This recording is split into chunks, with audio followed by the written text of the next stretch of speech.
Saudamos a todos os nossos queridos irmãos em Cristo Jesus. Estamos aqui para o estudo da Palavra de Deus, lição número 9, o Espírito Santo e a Igreja. Vamos orar. Pai querido que estás nos céus, na Tua presença estamos como filhos Teus buscando a Tua bênção, a Tua direção, a sabedoria que vem do céu para entendermos a mensagem que o Senhor tem na Tua Palavra para nós nessa semana. Derrama sobre nós todos o Espírito Santo. Fala ao coração de cada um que aqui está estudando a Tua Palavra, que o Senhor nos faça crescer no poder do Espírito Santo, na semelhança com Jesus Cristo, no cumprimento da missão que o Senhor nos deu. Derrama sobre nós, Pai, o Espírito Santo, suplicamos em nome de Jesus. Amém. Queridos amigos e irmãos em Cristo Jesus, o Espírito Santo e a Igreja. O Espírito Santo é quem constrói a Igreja. Interessante que o fundamento é Jesus, mas não é Jesus quem constrói. O Espírito Santo é quem coloca pedra sobre pedra. Todos vocês e nós, todos somos pedras vivas neste grande edifício construído sobre a pedra angular, a pedra fundamental que é Jesus Cristo, a rocha eterna. O verso áureo desta semana está em Efésios capítulo 4 e os versos 3 a 5. Façam todo o esforço para conservar a unidade do Espírito pelo vínculo da paz. Há um só corpo e um só Espírito. Assim como a esperança para a qual vocês foram chamados é uma só. Há um só Senhor, uma só fé e um só batismo. A Igreja, ela existe por causa de Deus. Deus fez e continua a fazer por nós, por meio do Espírito Santo. A Igreja é um instrumento apontado por Deus para evangelizar o mundo. E você e eu formamos a Igreja. A Igreja não é o prédio. A Igreja não é a instituição. A Igreja não são casas publicadoras, templos e colégios e universidades e hospitais. Isso não é Igreja. A Igreja é formada por pessoas. Você é a Igreja. Nós, comprados pelo sangue de Jesus, Jesus não comprou prédios e terras, Jesus comprou pessoas, criados à imagem e à semelhança de Deus. Portanto, nós somos a Igreja de Cristo. E a Igreja, ela existe porque Deus faz e continua fazendo por nós, através do Espírito Santo, criando uma comunidade espiritual que tem a palavra de Deus como fundamento, inspirada pelo Espírito Santo, esta palavra, com a sua autoridade para a fé e para a prática. A Bíblia é a base para a unidade teológica da Igreja. Sem a obra do Espírito Santo, a Igreja não existiria. A parte de domingo fala sobre o Espírito Santo nos une a Cristo. Na justificação, você é salvo da culpa do pecado. E a justificação ocorre através do Espírito Santo, levando você até Jesus. O Espírito Santo leva você até Jesus e é em Jesus Cristo que você encontra a justificação, ou seja, você é liberto da culpa dos seus pecados praticados na sua vida passada. Isto chama-se justificação. A santificação é o Espírito Santo conduzindo você a Jesus Cristo, para que você tenha comunhão diária com Jesus Cristo. E vejam que na santificação você é liberto do poder do pecado em Jesus Cristo. O Espírito Santo e Jesus trabalham juntos. O Espírito Santo exalta Jesus, ele conduz a Jesus. E a santificação é a libertação do poder do pecado, para que você possa viver sem pecar, os pecados dos quais o Espírito Santo já nos convenceu, os pecados que o Espírito Santo já nos mostrou. Ele nos dá o poder para deixar de praticar esses pecados. Isso ocorre no processo da santificação. E na glorificação, você será liberto da presença do pecado, porque não terá mais o corpo mortal, não terá mais o corpo corrupto, ou seja, seremos libertos da presença do pecado, para vivermos na presença de Jesus eternamente, na glorificação. Nós dizemos que a restauração da imagem divina no ser humano, ela é feita em 3 fases: justificação, santificação e glorificação. Tudo operado pelo Espírito Santo, mas tudo pelo sangue de Jesus Cristo. Sim, queridos, por meio do Espírito Santo, estamos efetivamente unidos ao próprio Cristo. Não tem como separar a obra do Espírito Santo e a obra expiatória e salvífica de Jesus Cristo. A união com Cristo é o fundamento de todas as bênçãos da salvação, mas é o Espírito Santo que nos une a Cristo. Pois tudo que temos no Senhor provém dele. Nossa adoção como filhos e filhas de Cristo, nossa justificação, bem como nossa santificação, o fato de vivermos uma vida vitoriosa sobre o pecado e a nossa glorificação final, recebemos tudo isso por meio da nossa união com Cristo. Portanto, Ele, Jesus, deve ser o fundamento de toda a nossa experiência cristã. Percebam que aqui diz na lição o fato de vivermos uma vida vitoriosa sobre o pecado. Deixe de pensar como um fracassado, que não dá para se libertar do pecado, que não dá para deixar de pecar aqueles pecados nos quais você está viciado, você está acostumado. Não, em Jesus Cristo, através do poder do Espírito Santo vivendo em você, sim, você terá poder para viver sem pecar, abandonar os pecados, romper com os pecados e viver a vida santa que Jesus planejou para você, porque Ele disse: eu sou santo, você também deve ser santo.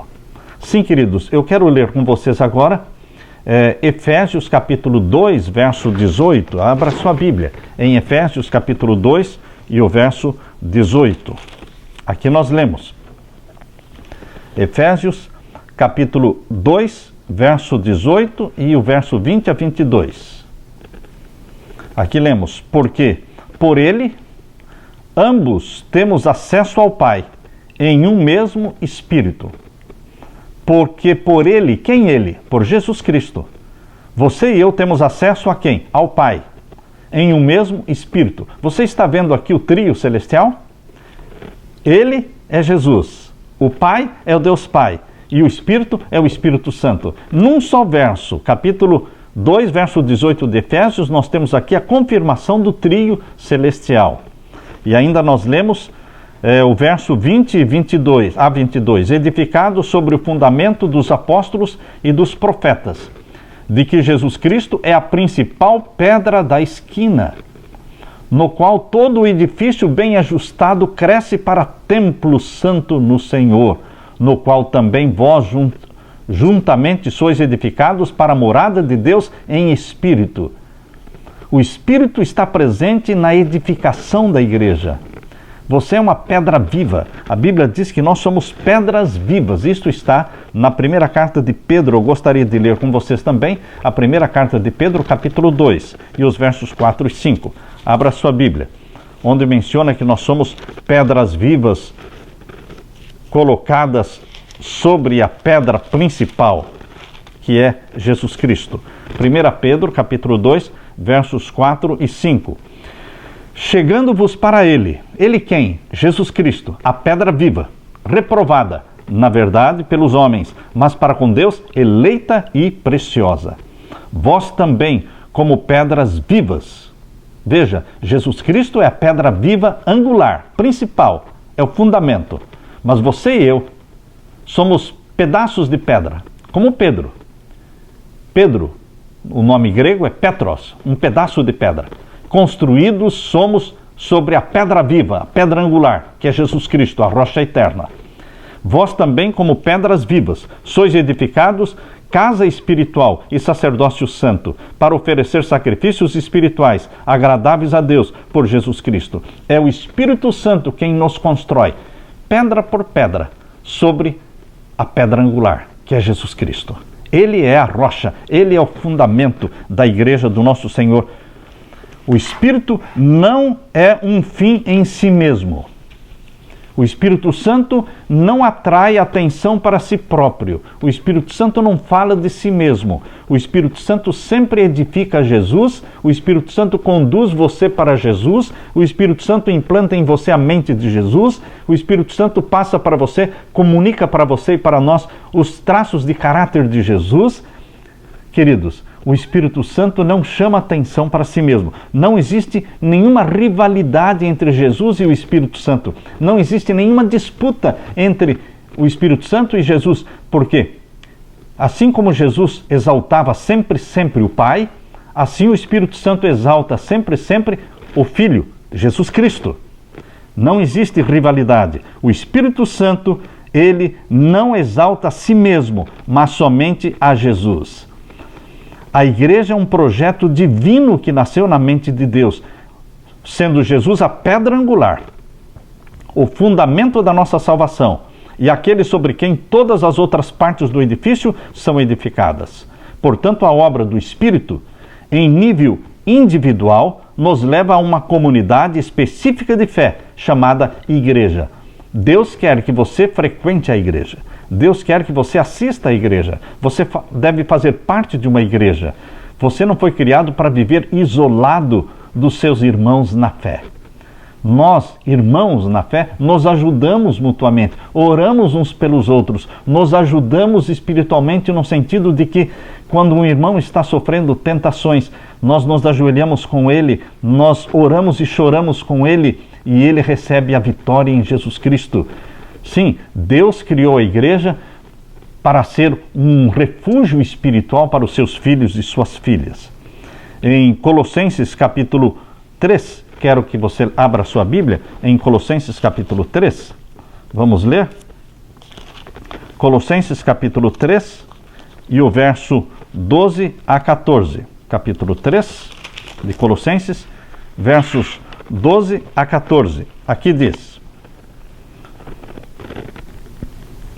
Revesti-vos, pois, como eleitos de Deus.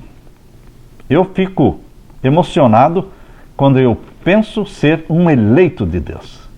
E você? Como é que você se sente?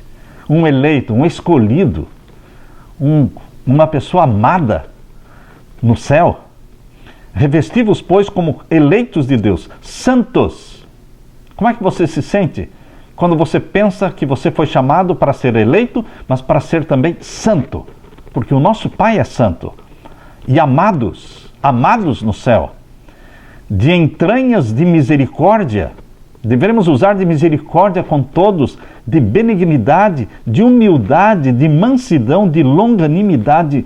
E aqui diz o verso 13, suportando-vos uns aos outros. A igreja é um lugar onde nós nos suportamos em amor. Pessoas que pensam diferente, pessoas que são totalmente diferentes de você, e você convive com elas dentro da igreja, e você não gosta de muitas coisas que elas fazem, mas você suporta em amor. Por isso diz aqui, suportando-vos uns aos outros e perdoando-vos uns aos outros. O espírito de perdão. E o que mais? Se alguém tiver queixa contra o outro, e sempre existem queixas de um contra o outro, não é? Aqui diz, assim como Cristo vos perdoou, assim fazei vós também. Deveremos perdoar. Ele me ofendeu? Eu perdoo. Ele falou mal de mim? Eu perdoo. Mas e se ele não pediu perdão? Eu perdoo do mesmo jeito. A pessoa não precisa me pedir perdão para eu perdoar. Eu posso perdoar a quem eu quiser, mesmo que elas não me peçam perdão. Perdoar é uma decisão. É uma decisão que você faz. E sobre tudo isso, revesti-vos do amor, que é o vínculo da perfeição. E o verso 15 diz, e a paz de Deus, para a qual também fostes chamados em um corpo, dominem vossos corações e sejam agradecidos. Sejam agradecidos. Este é o conselho de Deus. Assim deveremos agir dentro da igreja. Na parte de segunda-feira, o Espírito Santo nos une pelo batismo. Interessante, em 1 Coríntios capítulo 12, verso 13, na primeira carta de Corinto, na primeira carta escrita aos Coríntios, capítulo 12, verso 13, diz assim, Pois todos nós fomos batizados em um Espírito, formando um corpo, quer judeus, quer gregos, quer servos, quer livres, e todos temos bebido de um Espírito. É o Espírito Santo que nos levou ao batismo, é o Espírito Santo que gera em você esta nova natureza e essa nova criatura, que você nasce da água e do Espírito. O Espírito Santo está presente na sua vida antes de você ser batizado, porque Ele é que convence do pecado, mostra-nos a necessidade do Salvador, convence-nos da necessidade do batismo, Ele nos leva ao batismo, nós nascemos da água e do Espírito, ou seja, o Espírito Santo está presente no novo nascimento, porque Ele que está gerando em você essa nova natureza. O Espírito Santo está presente em tudo, em todo o processo da salvação. É o Espírito Santo quem nos une em um corpo de crentes. A entrada pública ao reino espiritual de Cristo ocorre por meio do batismo. É um ato público. Somos batizados em um corpo específico da igreja. Como seguidores de Cristo, não podemos viver sozinhos. Todos precisamos do apoio, incentivo e ajuda de outras pessoas. Além disso, certamente não podemos cumprir sozinhos a missão divina. Por isso, Deus criou a igreja. Seguir a Cristo significa segui-lo na companhia de outros cristãos. Por isso, o batismo e a igreja têm um componente visível para eles. Eu tenho orado por parentes meus que amam a Jesus e obedecem a Jesus, mas não querem frequentar a igreja. E eu tenho orado por eles todos os dias, para que Deus coloque no coração deles o desejo de se unir na adoração a Deus junto com seus irmãos na igreja. A igreja foi criada para você. E aqui diz ainda, em Romanos capítulo 6, versos 3 a 7. Abra sua Bíblia. Em Romanos capítulo 6, e os versos 3 a 7. Romanos capítulo 6, versos 3 a 7. Ou não sabeis que todos quantos fomos batizados em Jesus Cristo, fomos batizados na sua morte? De sorte que fomos sepultados com Ele pelo batismo na morte. Então, no batismo, você é sepultado, assim como Jesus foi sepultado. Para que, como Cristo ressuscitou dos mortos pela glória do Pai, assim andemos nós também em novidade de vida. O ponto é que nós somos sepultados com Cristo no batismo, mas o ponto também é que alguns se esquecem de ressuscitar. Há cristãos que morrem com Cristo para o pecado, mas esquecem de ressuscitar. Por que estou dizendo isso? Porque há cristãos que não têm uma vida nova, não têm uma alegria no coração, não têm um espírito de contentamento. Eu costumo dizer que são cristãos que morreram e esqueceram de ressuscitar, porque a religião deles é sombria, a religião deles é triste. Eles são contra qualquer manifestação de alegria. Portanto, queridos, nós não precisamos só morrer e sermos sepultados com Cristo no batismo. Nós precisamos também renascer, nascer de novo para uma vida nova, uma vida de contentamento, de alegria. E aqui nós lemos ainda até o verso 7. Lemos o verso 4 e agora o verso 5. Porque se fomos plantados juntamente com Ele na semelhança da sua morte, também o seremos na da sua ressurreição. Sabendo isto, que o nosso homem velho foi com Ele crucificado, para que o corpo do pecado seja desfeito, para que não sirvamos mais ao pecado, porque aquele que está morto está justificado do pecado. Ou seja, depois que nascemos da água e do Espírito, nosso desejo agora é servir a Jesus, não a Satanás. É vivermos para aquele que é a justiça nossa, o Senhor justiça nossa, e não para servir a Satanás, o pai do pecado. O pecado para nós morreu. E à medida que vamos crescendo na comunhão diária, o Espírito Santo vai nos mostrando mais pecados que precisam ser abandonados, mais defeitos de caráter que precisam ser vencidos.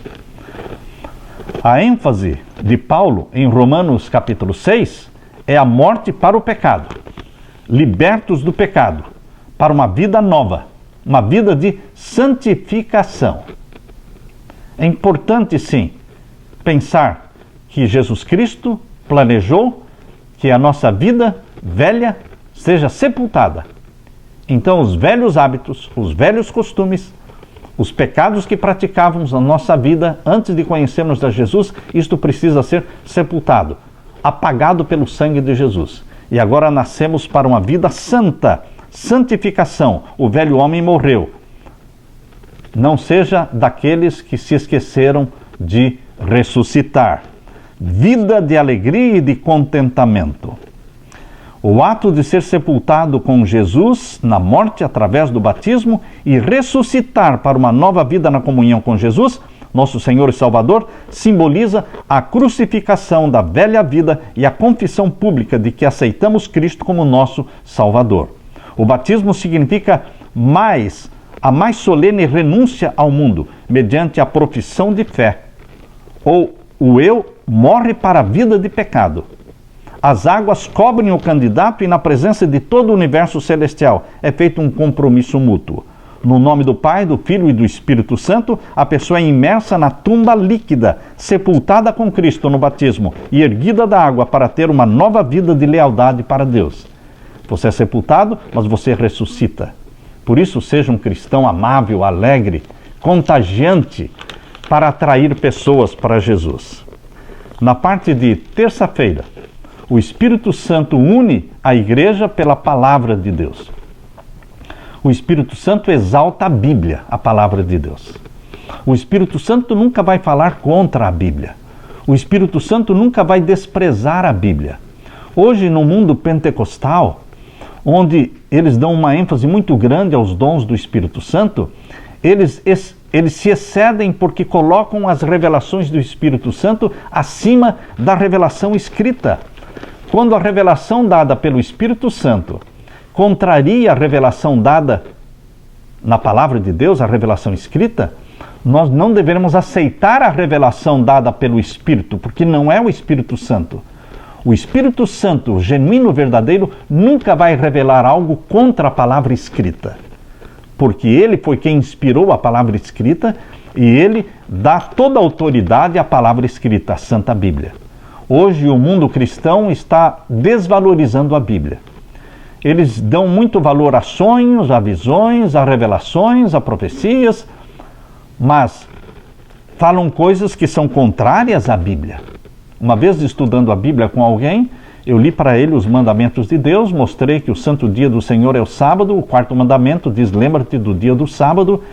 Mostrei para ele em Gênesis capítulo 2, 1 a 3, que Deus na semana da criação santificou e abençoou e descansou no sétimo dia da semana. Depois de ler todos os textos, ele disse, se isso for verdade mesmo, Deus vai me mostrar num sonho ou numa visão. Ou seja, as pessoas não estão valorizando o que está escrito na palavra de Deus. Estão esperando que o Espírito Santo revele algo que já foi revelado na palavra de Deus. Não é assim. O Espírito Santo valoriza a palavra escrita, a revelação escrita de Deus. A palavra de Deus é a verdade. Em João capítulo 17, verso 17, diz que a palavra de Deus é a verdade. Eu convido você para que leia comigo João capítulo 17 e vamos ler a partir do verso 17 até o verso 21. Santifica-os na verdade, a tua palavra é a verdade. A Bíblia é a verdade. Antigo e Novo Testamento, de Gênesis a Apocalipse, é a palavra de Deus, inspirada pelo Espírito Santo. Assim como tu me enviaste ao mundo, também eu os enviei ao mundo, e por eles me santifico a mim mesmo, para que também eles sejam santificados na verdade. Jesus diz que a Bíblia é a palavra, é a fonte da verdade, e nós deveremos nos fundamentar nela e vivermos uma vida santificada na verdade. O que significa uma vida santificada na verdade? É uma vida onde nós paramos de pecar. Nós vamos rompendo com os pecados que estão nos escravizando. Nós confessamos e abandonamos, nós confessamos e abandonamos, um a um, e vamos crescendo e avançando na santidade, avançando na santificação, santificados na verdade. E não rogo, verso 20 diz, e não rogo somente por estes, mas também por aqueles que pela sua palavra hão de crer em mim, para que todos sejam um, como tu, ó Pai, o és em mim, eu em ti. Jesus Cristo está falando que o Pai e Ele são um. Isso é unidade composta.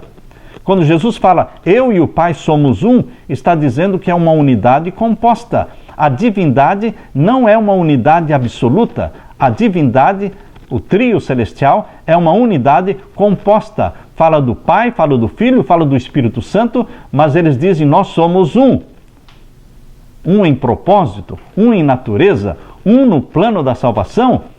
Mas o Pai é o Pai, o Filho é o Filho, o Espírito Santo é o Espírito Santo. Isto é unidade composta. Assim como eu, você, todos nós membros da igreja somos um. Isso é unidade composta. Como nós somos um, diz o finalzinho do verso 22, e eu dei-lhes a glória que a mim me deste para que sejam um, como nós somos um. A Bíblia é abundante em mostrar a unidade composta. Queridos, na parte de terça-feira estamos vendo que o Espírito Santo exalta a Bíblia como fonte da doutrina, sola Escritura. Este foi o princípio que norteou a vida de Martinho Lutero. Martinho Lutero não se baseava em tradições. Ele disse sola Escritura, unicamente a Bíblia é a fonte doutrinária. A autoridade doutrinária está na Bíblia Sagrada. Agora eu vou falar uma coisa que talvez você vai se chocar, mas entenda o que eu vou falar. Nós, como adventistas do sétimo dia, às vezes somos tentados a usar o espírito de profecia como fonte doutrinária. O espírito de profecia, os escritos de Ellen White, eu acredito neles e creio que ela é uma profetisa inspirada por Deus. Mas nunca deveremos usar o espírito de profecia como fonte doutrinária. Em questões doutrinárias, unicamente a palavra de Deus. Sola Escritura. É assim que funciona. Por isso, queridos, o principal meio pelo qual o Espírito Santo nos une a Cristo é a palavra escrita, diz aqui. A Bíblia é uma fonte fidedigna para revelar Jesus e a vontade de Deus. A Bíblia é a fonte de autoridade para discernir a verdade espiritual do erro. Paulo elogiou os bereanos, os cristãos de Bereia, chamando-os de nobres, porque eles examinavam as Escrituras para saber se o que estavam ouvindo estava correto ou estava errado. Porque eles estudavam, examinavam as Escrituras diligentemente, a fim de descobrir se os que ouviram era de fato verdadeiro. Toda reforma e todo reavivamento espiritual devem estar fundamentados na Bíblia, Bíblia Sagrada. A Bíblia é a base sobre a qual nossa fé é edificada. A palavra de Deus, diz aqui na lição de terça-feira, lá embaixo, diz, a palavra de Deus é a verdade. A unidade da igreja é obra do Espírito Santo com a palavra de Deus escrita e por meio dela. O Espírito de Deus nunca nos levará a duvidar, a criticar, ou ir além ou ficar aquém do ensino da Bíblia. Em vez disso, Ele, o Espírito Santo, nos faz reconhecer a autoridade divina das Escrituras. O Espírito Santo nunca nos afasta da palavra escrita, assim como não nos afasta da palavra viva. Ao contrário, Ele, o Espírito Santo, nos mantém em submissão constante, consciente e disposta a ambas. A Bíblia é a fonte principal para qualquer unidade teológica. Vou repetir. A Bíblia é a fonte principal para qualquer unidade teológica em todo o mundo. Se diminuíssemos ou enfraquecêssemos nossa crença na Bíblia, como sendo a palavra da verdade de Deus para nós, a unidade da igreja seria destruída. Portanto, meu querido irmão, sola Escritura. Aqui diz na parte de quarta-feira, o Espírito Santo une a igreja na fé e na doutrina. Esse texto que nós vamos ler agora, que é o texto, que é o verso áureo desta semana, eu gostaria de meditar agora com você sobre esse texto, Efésios capítulo 4. Abra sua Bíblia. esse é um texto que várias pessoas já me escreveram perguntando: pastor, o que significa isso? Como se explica esse verso aqui? Como é que nós podemos entender isso que está escrito aqui em Efésios capítulo 4, versos 4 e 5? Pois bem, vamos ver agora. Efésios capítulo 4, verso 4, 5. Há um só corpo. Há um só corpo. Que corpo é esse do qual o apóstolo Paulo está falando? A igreja de Deus. Paulo costuma chamar a igreja de corpo. Em 1 Coríntios capítulo 12, ele diz assim: como o Cristo é o cabeça e nós, a igreja, somos o corpo, com muitos membros. Então, há um só corpo, está falando da igreja. E um só espírito. Que espírito é este do qual o apóstolo Paulo está falando? Que existe um só espírito. É o Espírito Santo. Há um só corpo? Sim, a igreja. Há um só espírito? Sim, o Espírito Santo. Como também foste chamados em uma só esperança. Que esperança? A esperança da breve volta de Jesus. Uma só esperança. E agora o verso 5. Um só Senhor. Quem é esse um só Senhor? Jesus é o nosso único Senhor. Uma só fé. Que fé é essa? A fé em Jesus Cristo. A fé de Jesus Cristo. A fé que salva. E um só batismo. Qual é o único batismo bíblico? O por imersão. O batismo por imersão. Queridos, há um só Senhor, Jesus. Há uma só fé salvífica, aquela que crê em Jesus Cristo como Salvador. E há um só batismo, aquele que você é sepultado no túmulo líquido, na sepultura líquida, e renasce como uma criatura nova, para viver uma vida nova em Jesus Cristo, uma vida de santificação, de andar com Jesus Cristo no dia a dia. Há um só Deus e Pai, só existe um Pai. Deus Pai só existe um, o qual é sobre todos e por todos e em todos. Queridos, esse é o texto que muitos pedem explicação, mas ele está claramente ensinado na palavra de Deus. A unidade na fé e na doutrina somente é alcançada quando somos fiéis à palavra de Deus. A unidade não é tanto uma obra a ser concretizada, mas a unidade é um dom do Espírito Santo, aquele que atua individualmente em cada cristão e atua coletivamente na igreja. O fundamento teológico dessa unidade é a palavra de Deus. Qual é o fundamento teológico da igreja? É a palavra de Deus.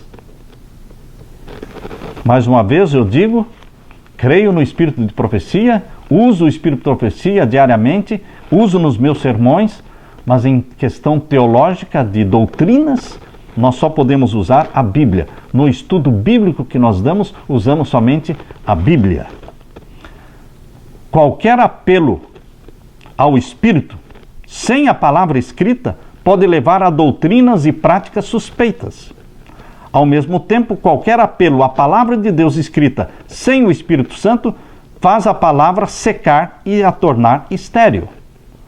Temos apenas um modelo a quem devemos imitar na formação do caráter. E então teremos o molde de Cristo. O Espírito Santo faz com que você e eu nos moldemos à semelhança de Jesus. Como diz o livro Desejado de Todas as Nações, Cristo pousa para ser retratado em cada um dos seus discípulos. Ele está pousando diante de você para que você fixe os olhos nele, contemple-o e assimile o caráter dele. Assimile o caráter dele. O molde é Jesus Cristo. Sim, Cristo, tendo a mesma mente de Jesus, falando as mesmas coisas e glorificando a Deus em uníssono. Na parte de quinta-feira, irmãos, está falando do Espírito Santo que nos une, que une a igreja na missão e no serviço. A missão é evangelizar o mundo, ide a todo mundo, ensinando, pregando e batizando. Eis que eu estou convosco todos os dias até a consumação dos séculos. O ide é a missão dada por Jesus, de evangelizar o mundo. Isto só é possível através do Espírito Santo. Um deu a missão, a ordem. O Espírito Santo nos capacita para cumprir esta ordem. O Espírito Santo capacita a igreja para cumprir com a missão. A missão de Apocalipse capítulo 18, de iluminar a terra e encher a terra com a mensagem dos 3 anjos, só é possível através do Espírito Santo. Eu quero ler para vocês Atos capítulo 2, versos 4 a 11. Atos capítulo 2, versos 4 a 11, está falando exatamente do dia do Pentecostes. No dia do Pentecostes, o Espírito Santo se manifestou para que a igreja, os discípulos, pudessem cumprir com a missão. Os discípulos nunca poderiam ter cumprido com a missão. Os discípulos nunca poderiam ter atingido o mundo todo com o Evangelho, se não fosse pelo poder do Espírito Santo. Eles foram capacitados, eles foram batizados pelo Espírito Santo. Por isso eles mobilizaram o mundo, eles sacudiram o mundo, eles invadiram o Império Romano e fizeram almas convertidas a Jesus Cristo dentro da casa de César. Em Atos capítulo 2, versos 2 em diante diz: e de repente veio do céu um som como de um vento veemente e impetuoso e encheu toda a casa em que estavam assentados. E foram vistas por eles línguas repartidas como que de fogo, as quais pousaram sobre cada um deles.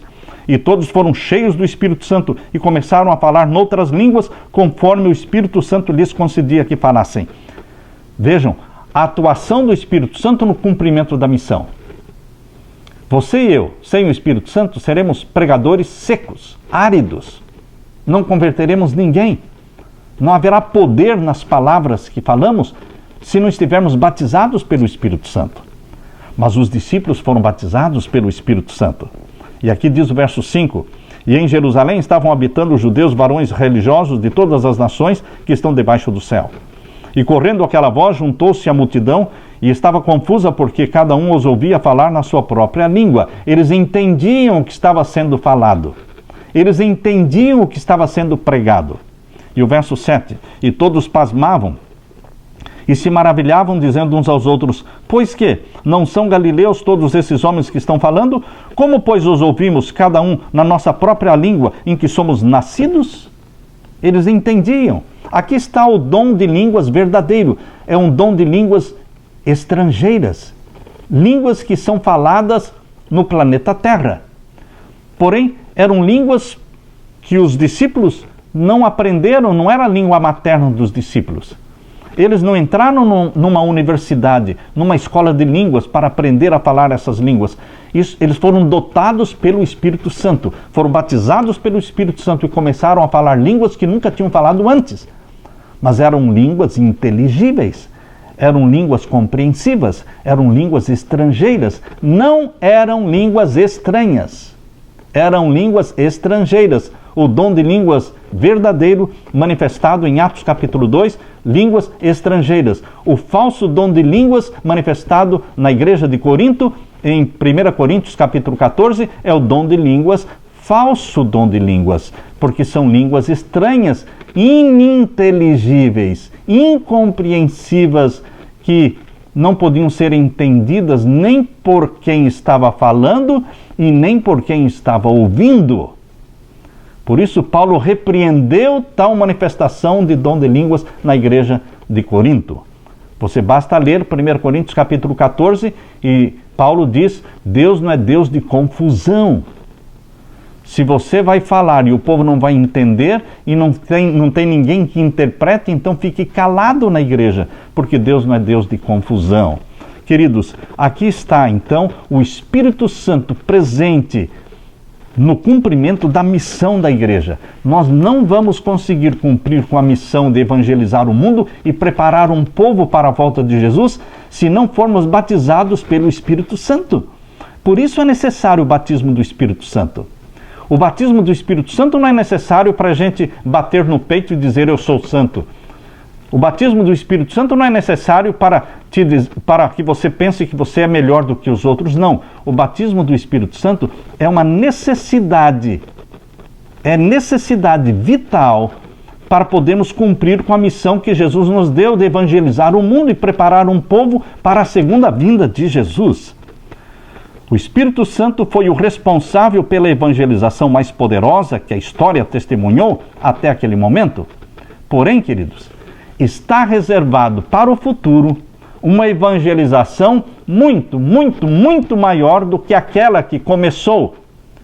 Aquela evangelização que começou no dia do Pentecostes, quando os discípulos foram batizados pelo Espírito Santo e que Pedro pregou um sermão e 3.000 almas se converteram, aquilo ali vai ser como que nada perto da manifestação poderosa do Espírito Santo, diante do derramamento do Espírito Santo agora no tempo do fim, quando o Evangelho será pregado ao mundo todo, preparando o mundo para a segunda vinda de Jesus.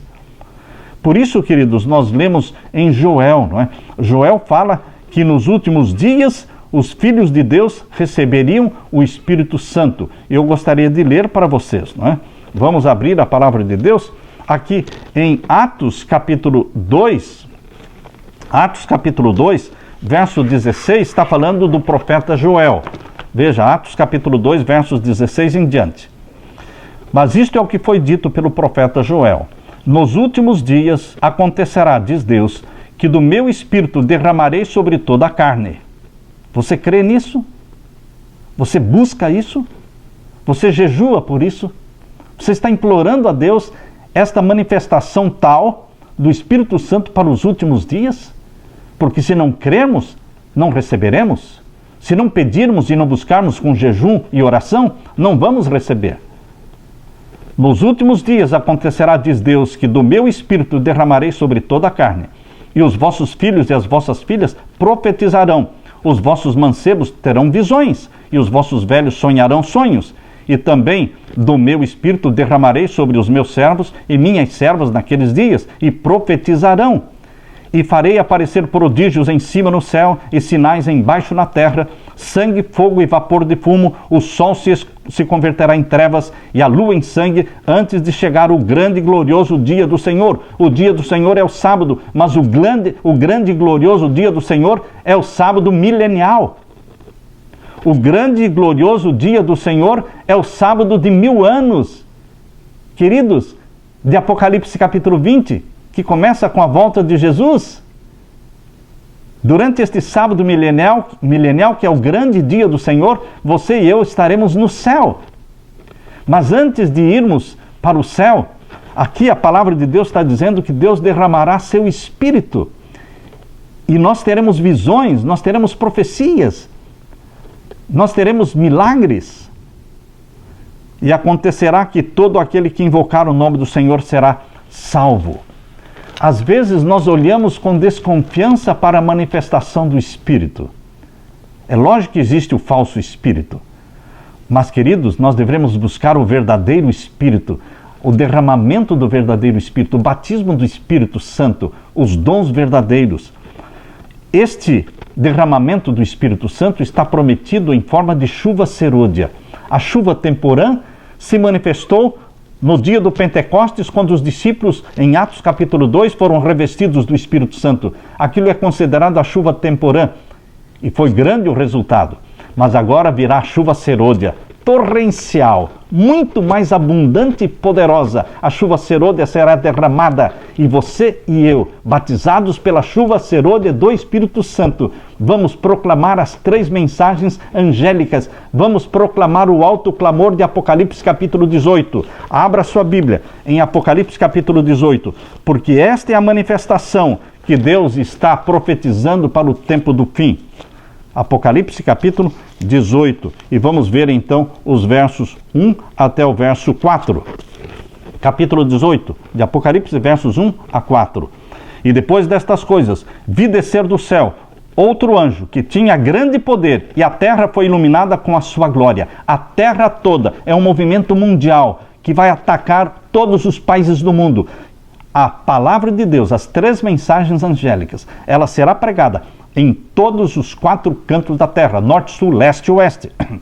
E o verso 2 diz: e clamou fortemente, com grande voz, dizendo: caiu, caiu a grande Babilônia.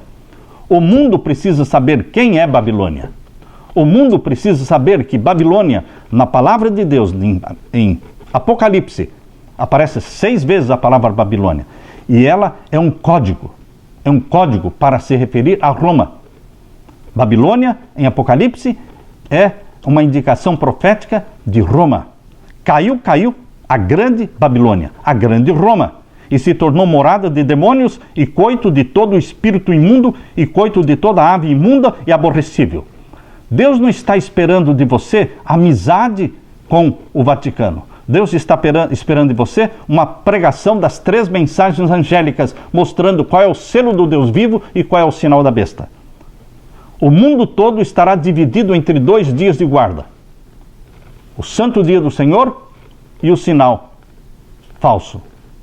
O falso dia de guarda. Queridos, existe um povo na terra que foi chamado para proclamar. E este evangelho, pregando as 3 mensagens angélicas, precisa ser pregado, mas somente com a chuva serôdia do Espírito Santo. E o verso 3 diz: porque todas as nações beberam o vinho da ira da sua prostituição, e os reis da terra se prostituíram com ela, e os mercadores da terra se enriqueceram com a abundância das suas delícias. E ouvi outra voz do céu que dizia: sai dela, povo meu, para que não sejas participante dos seus pecados e para que não incorras nas suas pragas. A maior parte dos salvos está dentro de Babilônia. Dentro de Babilônia está a grande multidão de salvos e sinceros filhos e filhas de Deus. Queridos, nós não podemos esquecer disso. Nós temos que proclamar esta mensagem, para que esses filhos sinceros de Deus em Babilônia se unam aos que guardam os mandamentos de Deus e têm a fé de Jesus. E eu quero terminar lendo para vocês O Grande Conflito, este livro. No capítulo 38, Grande Conflito, o capítulo 38, na página 611, diz assim: esta obra será semelhante à do dia do Pentecoste. Assim como a chuva temporã foi dada no derramamento do Espírito Santo no início do Evangelho para efetuar a germinação da preciosa semente, agora a chuva serôdia será dada em seu final para o amadurecimento da seara. A grande obra do Evangelho não deverá encerrar-se com menor manifestação do poder de Deus do que a que assinalou o seu início. O término da proclamação do Evangelho não será em menor poder do que aquele que começou no dia do Pentecostes. A grande obra do Evangelho não deverá encerrar-se com menor manifestação do poder de Deus do que a que assinalou o seu início.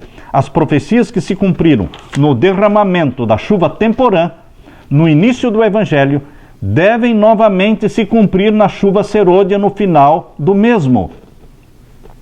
Servos de Deus, com o rosto iluminado e a resplandecer de santa consagração. Será que Deus aqui no livro Grande Conflito está falando de você? Espero que sim. Ele está falando de você e de mim. Servos de Deus, com o rosto iluminado e a resplandecer de quê? De santa consagração.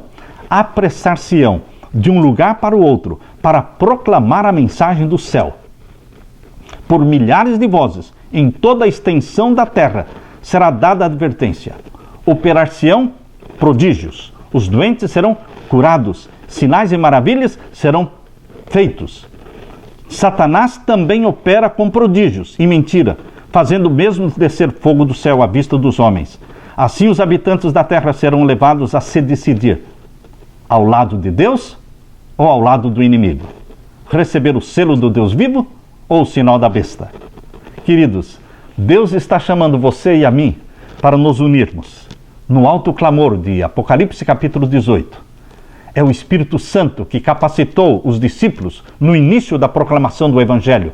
É o Espírito Santo que estará capacitando você e a mim para com a chuva serôdia para terminarmos a proclamação do Evangelho e para a grande colheita deste celeiro maravilhoso de almas sinceras que serão levadas para o céu.